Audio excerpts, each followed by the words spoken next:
For the canoeing enthusiast, finding good whitewater rivers in the dry Australian continent can be difficult. One way is to follow the melting snows.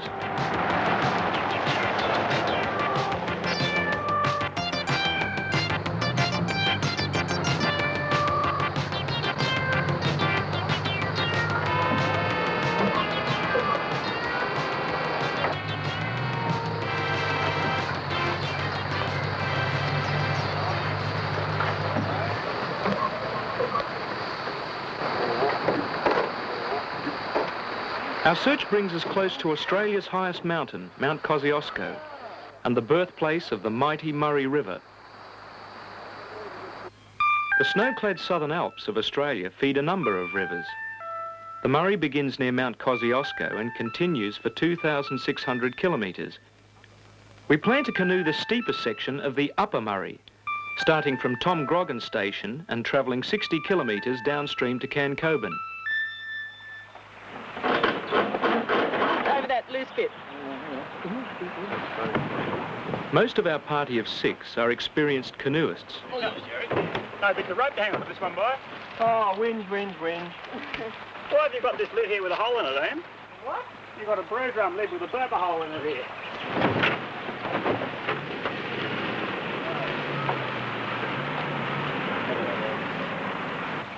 We'll be out of touch with civilization for most of our trip, so we have to take all our own food and camping equipment.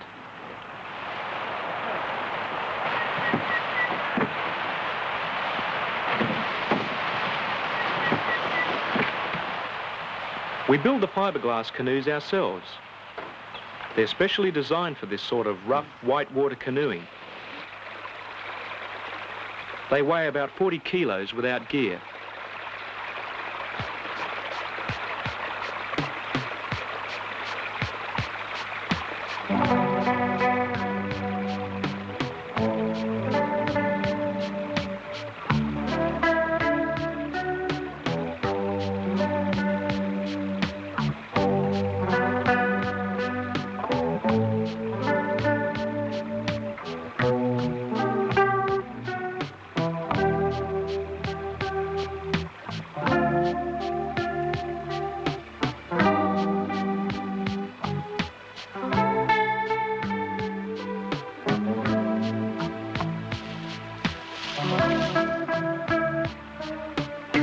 Jim Graylin's the most experienced canoeist of our group.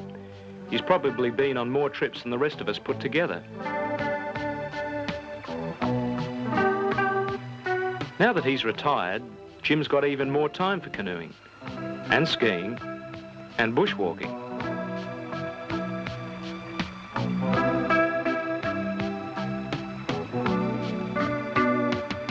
Though Bronwyn Bokenstein's job is lecturing to college diploma students in the field of leisure and recreation, this is her first whitewater canoe trip.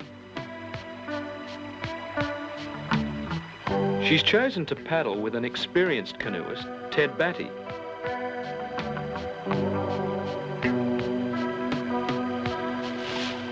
Ted is a medical technologist. Canoeing is one of the favourites amongst his many outdoor pastimes.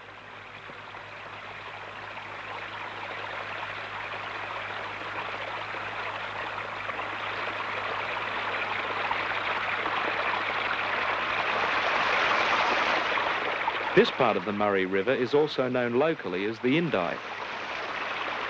Jerry decided it could be turned into an appropriate name for his canoe, Indecision.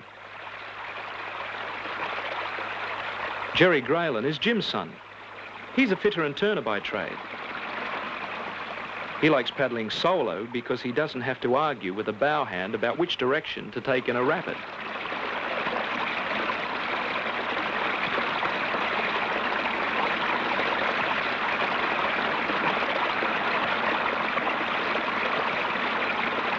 It's rare to find a husband and wife team who paddle the same canoe and are still married. Kay and Ian Richardson seem to have found the secret. Ian is a clerk in the telecommunications field, and Kay is a microbiologist concerned with plant diseases. Their last canoeing adventure, together with Ted, was on the Watut River in New Guinea.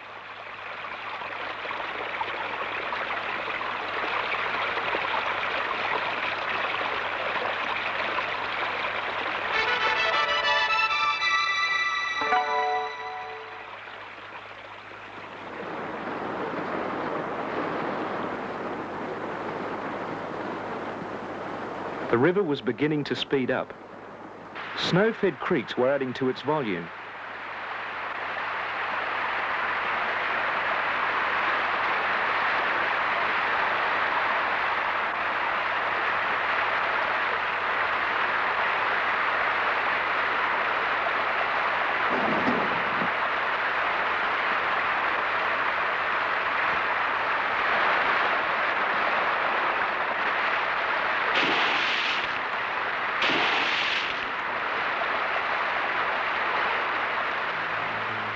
We should strike a big rapid fairly soon.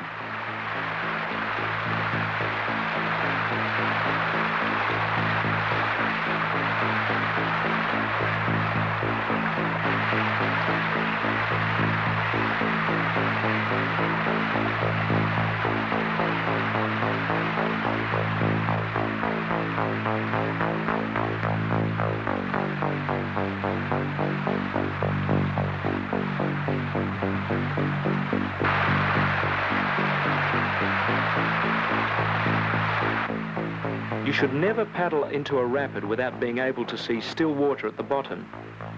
This rapid sounds like it will need a thorough inspection.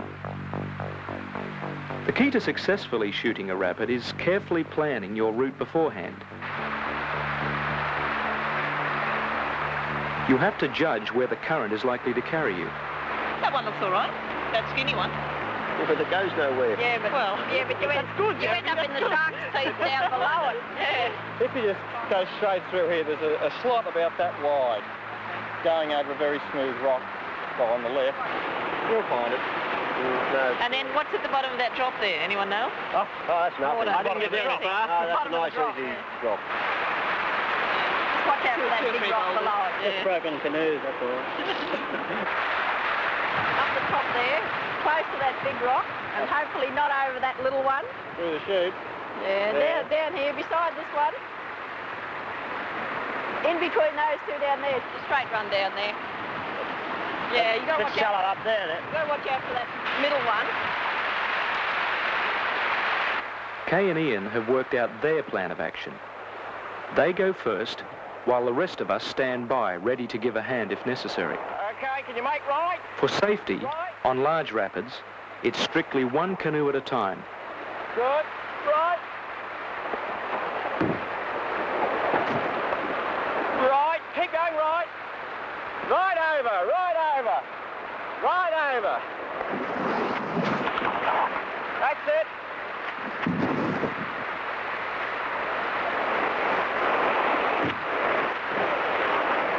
Right. Right.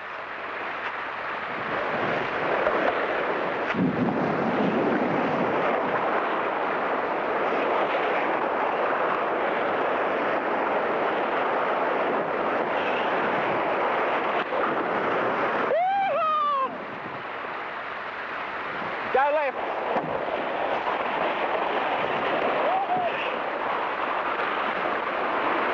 Cut out left. Now.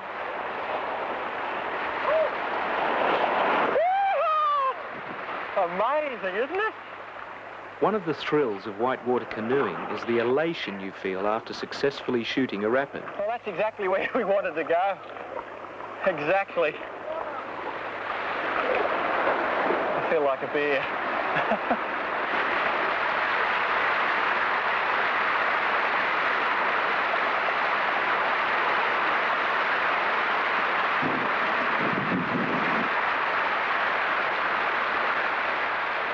Some rocks near the beginning give Jim a couple of anxious moments.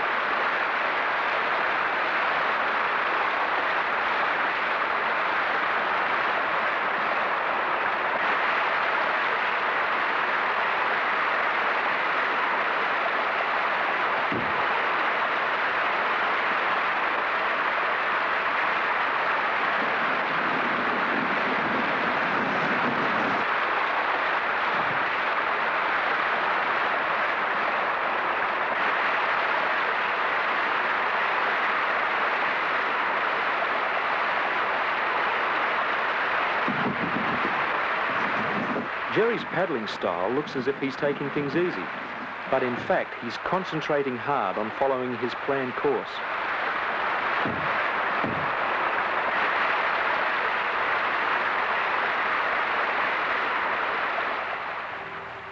The flat pools between rapids give us a chance to wind down from the excitement.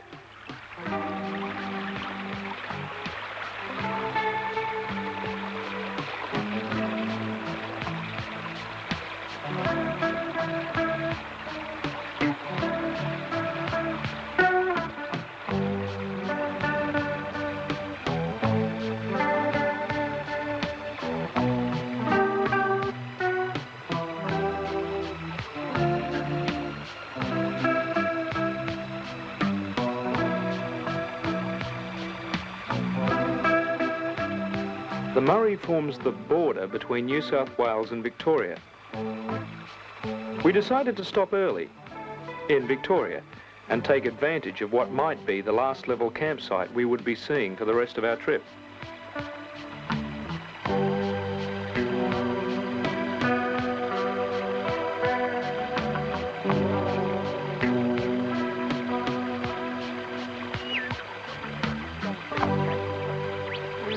Good though. I'm back to second pit. There were plenty of flat spots to put our tents.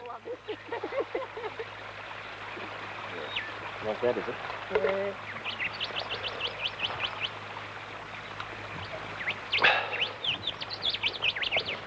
No, almost enough for a second cup of tea, Jim. Yeah. Kay's attention was attracted by a magnificent specimen of Phaeogyroporus portentosus. She advised against Jerry's idea of a large mushroom omelette because the species was inedible. One of the advantages of canoeing is the space you've got for heavyweight food items, such as fresh eggs and meat. The invention of the plastic wine cask was a boon for canoeists. Jerry's on the lookout for a portable pop-up toaster. Right, Brumman, you've got to use your plastic out of the way. It's not back to Oh.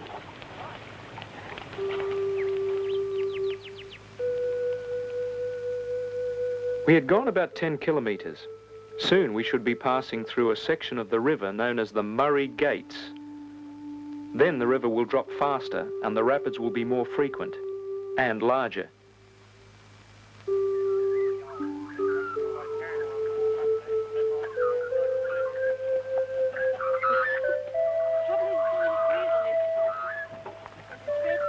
When our gear is spread around the campsite, you sometimes wonder where it all fits. It all came out of there, so it must fit back in. Everything has to be kept in watertight drums in case of a capsize. The Canadians can carry about 8 drums of gear, weighing about 50 kilos. Kayaks have to travel lighter, though someone thought Jim could do with a bit of extra ballast.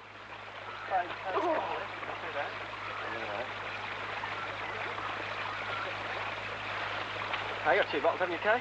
When loading, you have to try and distribute the weight evenly around the canoe. Yep. You can have them both now or save one. Holding the brand. Once the seats are in place, the only way the gear can come out is if the canoe breaks in half. Kay and Ian have their packing down to a fine art.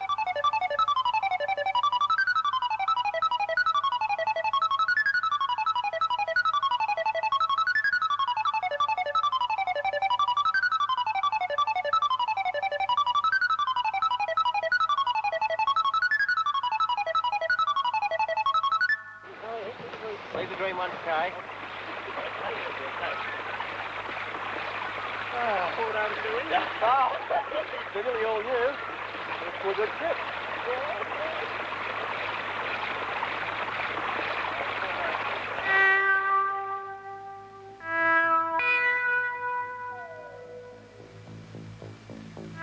The day began to turn cloudy as we headed for the Murray Gates.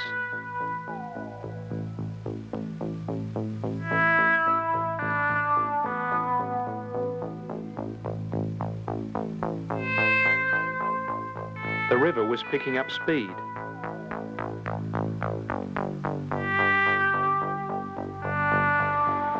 An ominous roar called for a closer inspection.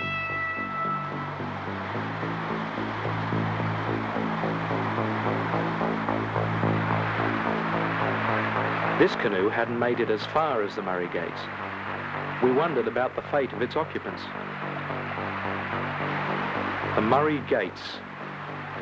The main problem would be making the right approach to a drop at the bottom of the rapid. Yeah, we'll have a look down there in a minute. Doesn't look like any rock. This is all pretty straightforward down here. Except for that rock there. No, no, that'll be okay. You'll miss that all right. With that. Yeah. And then straight through down to this corner. There's two ways to go. And the middle drop down the bottom. I don't think imagine Little when you drop go down there. One of them nice drop. As you walk back to the canoe and get ready for the rapid, the tension mounts. The heart beats faster, the stomach tightens, your mouth goes dry.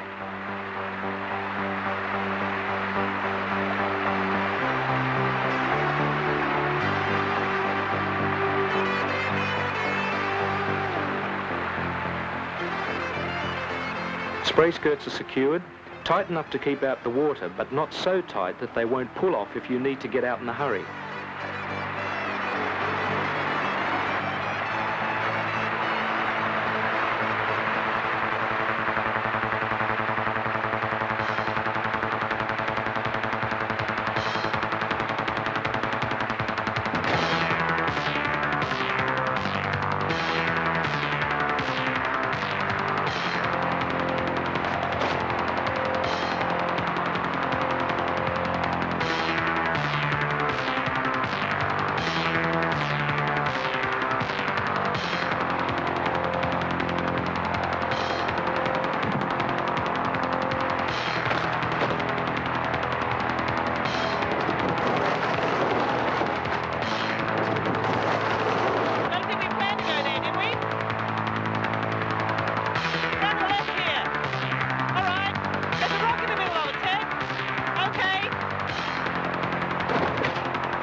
They line up for the last drop.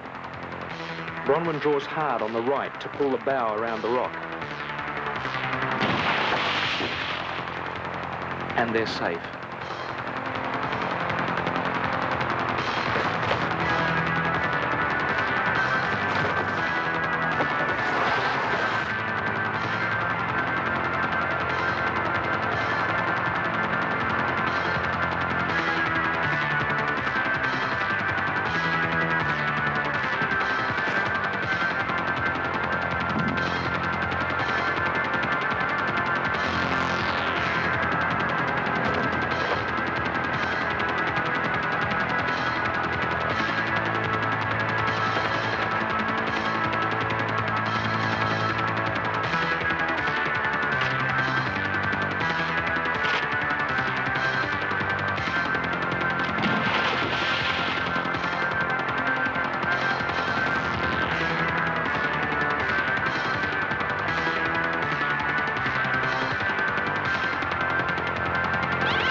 Jim's in trouble.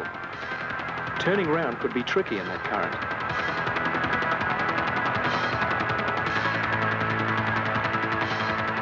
He keeps calm and lines himself up for the drop.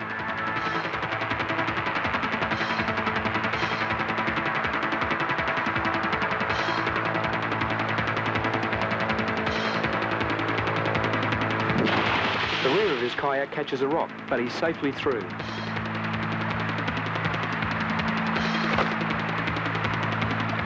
We're followed through the Murray Gates by the ghostly remains of another party.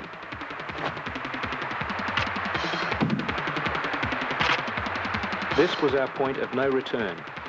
From here on, our only way out is downstream. The nearest civilization will be a 2-day walk away.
Jim seemed in two minds about going into this rapid without a closer inspection. There was a large boulder in the middle. The right-hand side seemed clear, so he pushed on.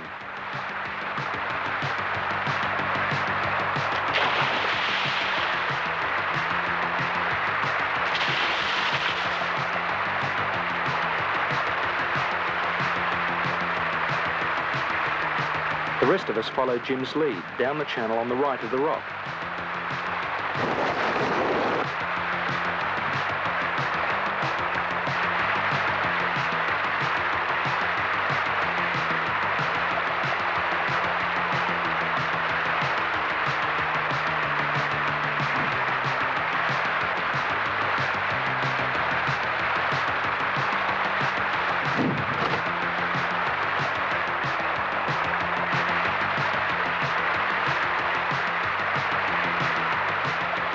Jerry, however, decided to find his own way down the left.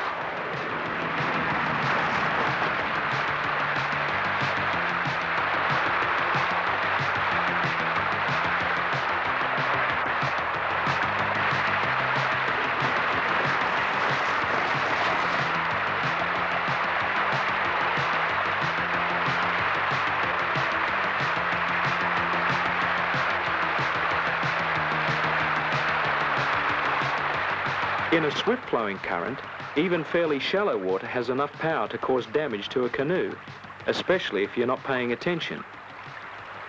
This section of the river looked fairly straightforward, so we paddled on. Then we suddenly found ourselves in the midst of numerous small rocks.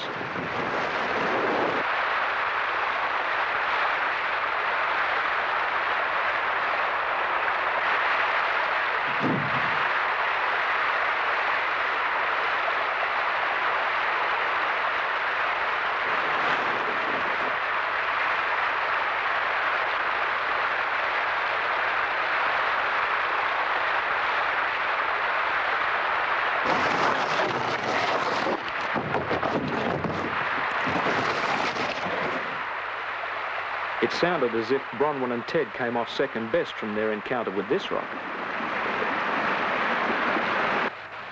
A large hole would need repairing before they could continue. The damaged part had to be thoroughly dry. When it catches on fire, you know it's about right. Is that smaller? Smaller, and she just sort of said it wasn't working very well. It would take some time, so we decided to make camp. Ted likes to make sure of his patching jobs. Plenty of hardness sets the resin off quickly. About 10 times normal generally does the trick. Jim, how about half an orange? All peeled, ready to go. The finished patch is almost as strong as the rest of the canoe. Okay, I've got a whole one here still left. Those who don't have to patch can lie back and relax. No, I'm going to carry it with me. Here.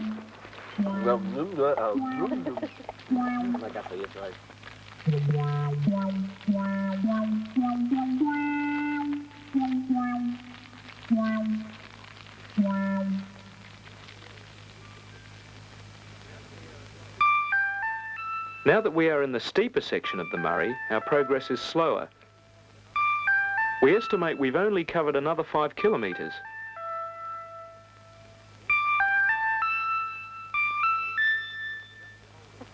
The water temperature is just cold enough to make paddling more comfortable in a wetsuit, especially first thing in the morning. They also offer some protection from rocks if you tip over in a rapid. Well, you have a fairly early lunch last night. Yeah, it must have been in bed by 8:30 or something. It's 8 o'clock, I think. I didn't have to get up in the middle of the night. Fantastic.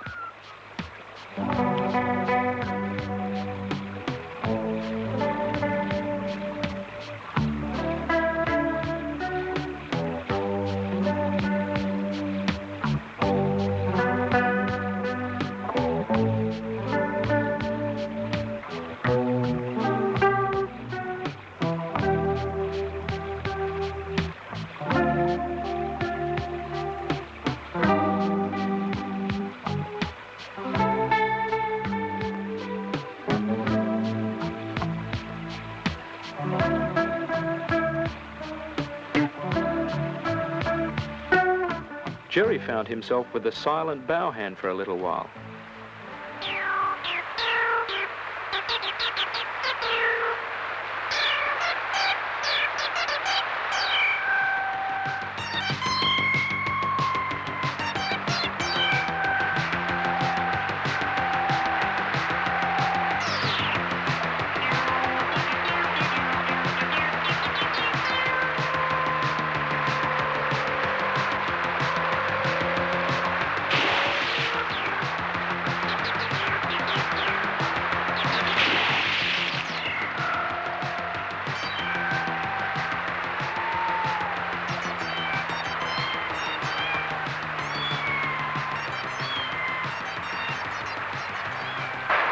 This rapid was straightforward, except at the bottom, where the current swept directly up against a cliff face. The question was, could we pull out of the current before we hit the rock face?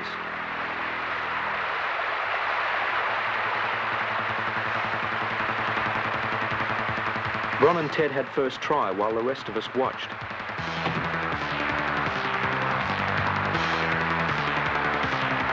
They made it without any trouble.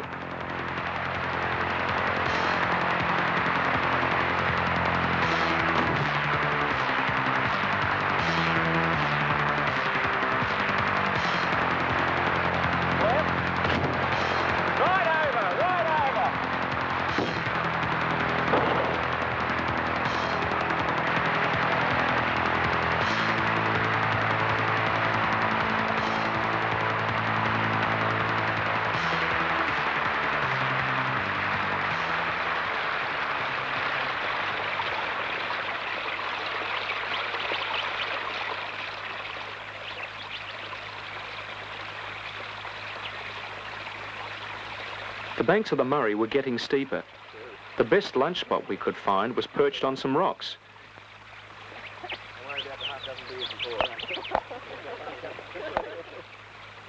We didn't like our chances of finding a comfortable campsite for the night.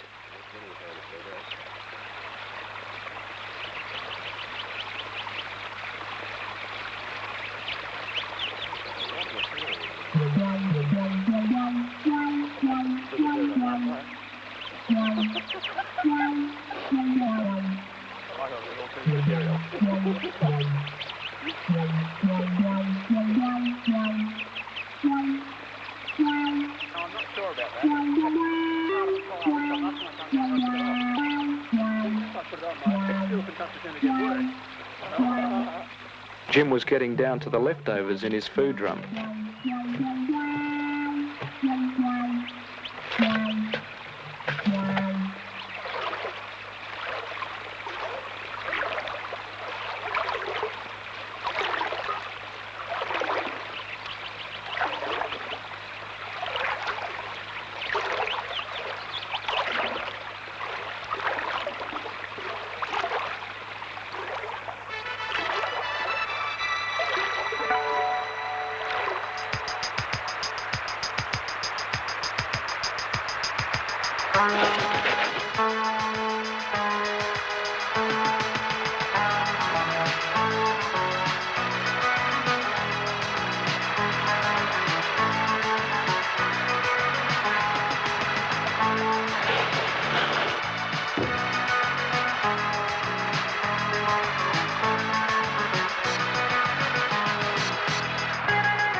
Knowing which rapids not to attempt is an important part of canoeing. We decided that this one presented too many risks. The safest course would be to rope the canoes through. With spray covers on to make them watertight, they're allowed to float down under the guidance of the ropes. You have to make sure you have enough slack rope to allow the canoe to reach the next back eddy. It's embarrassing to come to the end of the rope with 90 kilos of canoe still caught in the mainstream. Jim thinks he's found an easier way if he can just get over this rock.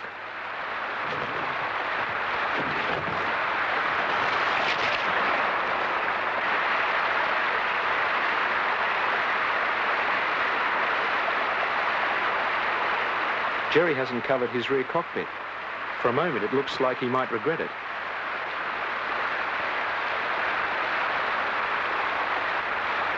But he manages to pull it back into flatter water.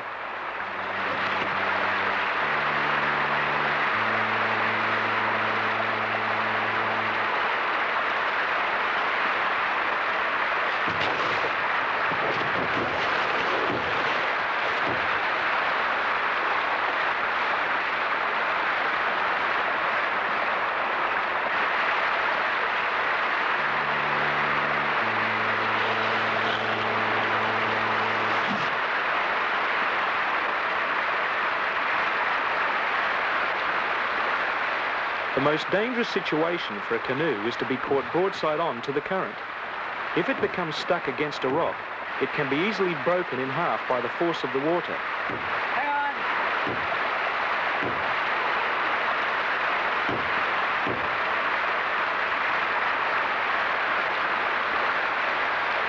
Getting into a kayak from this position needs some careful balancing.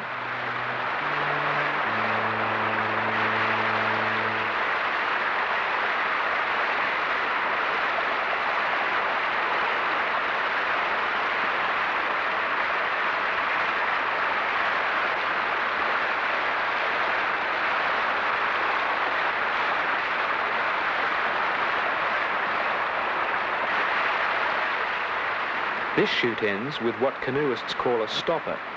It's a hole in the water filled with foam. The bow hand is always guaranteed a good dunking on stoppers.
We decided that the New South Wales side of the river offered the best of a bad choice of campsites. Not until we get into a good place or something, though. It should work. Jerry was hoping to have fresh trout for dinner.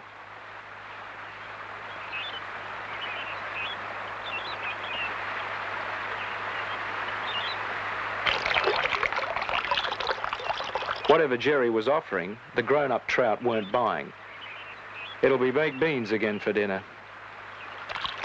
Ted wasn't having much more success with his fresh eggs. Yeah.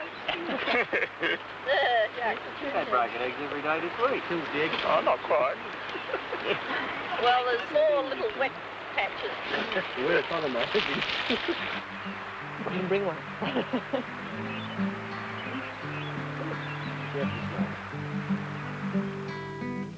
By now we'd covered about 40 kilometres of our journey. So far it had been without any serious mishaps, but we'd yet to encounter a rapid which we'd heard of called the S-Bend.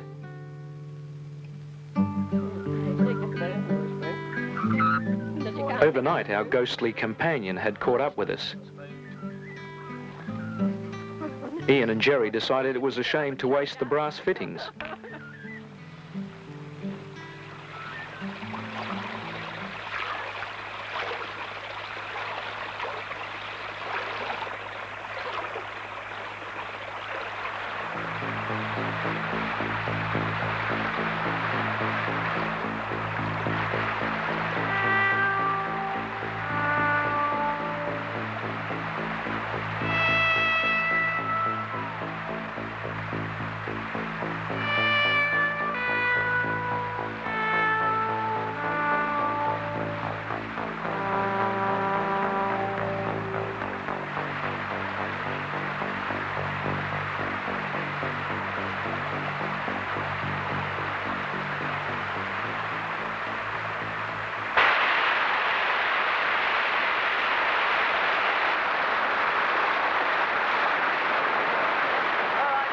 cars are behind the rock.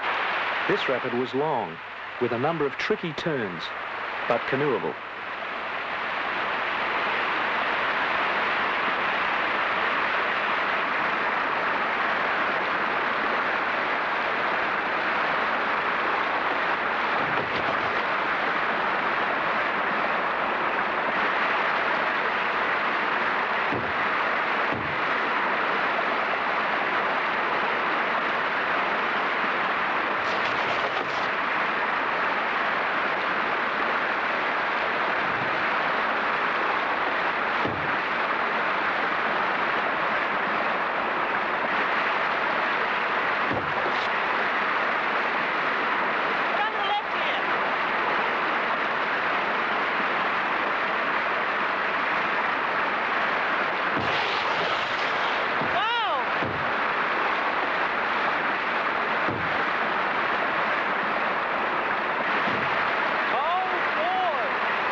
Everyone was safely through, with Jim the only one to come.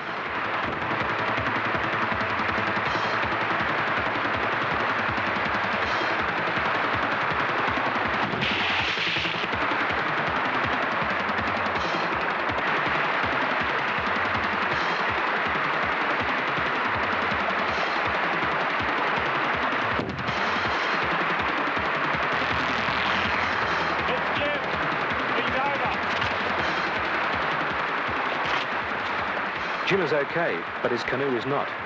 The full force of the current has pinned it against a rock. It's in danger of breaking in half. Jerry makes his way out to try and lever it free.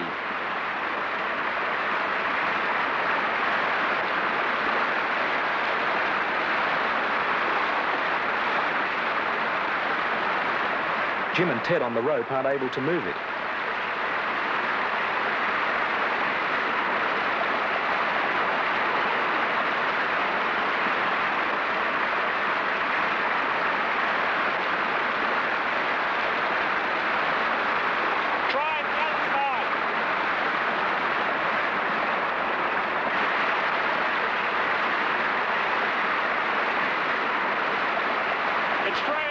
They haul it loose, and it takes another battering.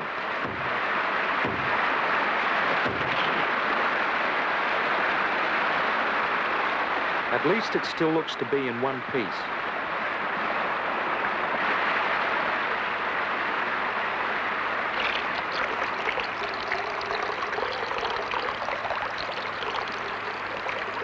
There's a large crack which will have to be repaired.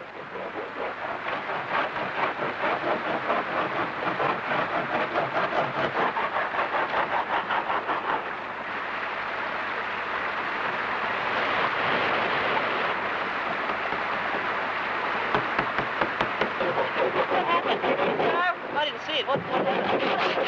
That looks like it's on the scene there, that one. What are you doing? Oh, not you too. Jim's repairs will take a while, so we decided to make camp.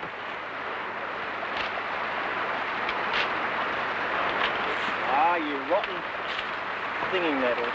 We have to chop away the blackberries and stinging nettles, then try and make a level spot for the tents. Jim had a wet sleeping bag to dry out.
This was the rapid we'd been expecting. It's called the S-bend because of a sharp right-hand sweep of the current near the bottom. Dicey. Solo, easy. You're going to hit that on the side. You're going to have to lean into that wave onto the right. If you can get it on the edge of the chute here, you should go straight through. Straight across.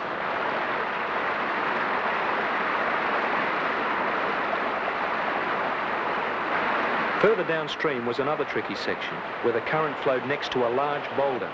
Good nice lot of swimming if you come out there. Yeah, the walls are a bit steep. Yeah, famous last word. If I have any problems, I'll wind up here. He's on his way. We decide it will be easier paddling the Canadian solo to give the bow more buoyancy. Jerry goes first.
Ian makes it through the S-bend, but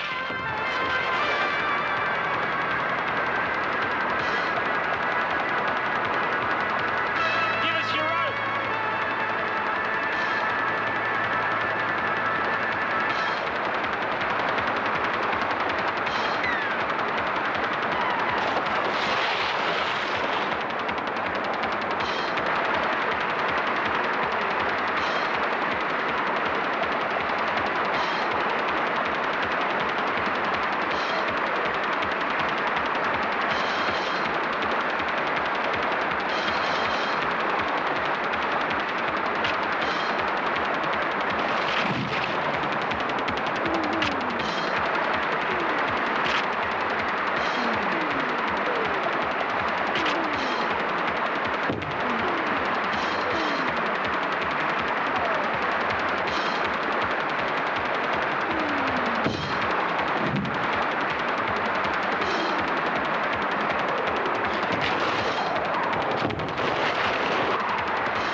Ted is lucky to survive a rocky ride down the rest of the rapid with only a bruised knee.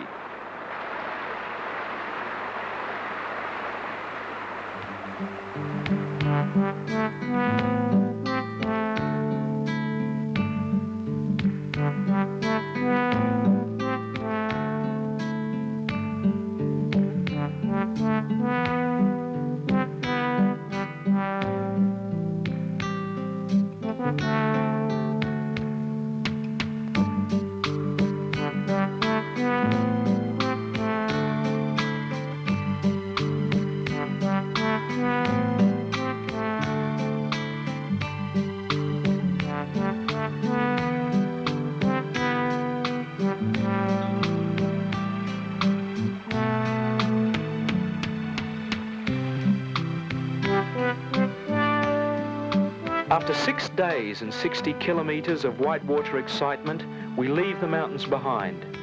The last stretch is flatwater paddling to the finishing point of our journey, down the mighty Murray.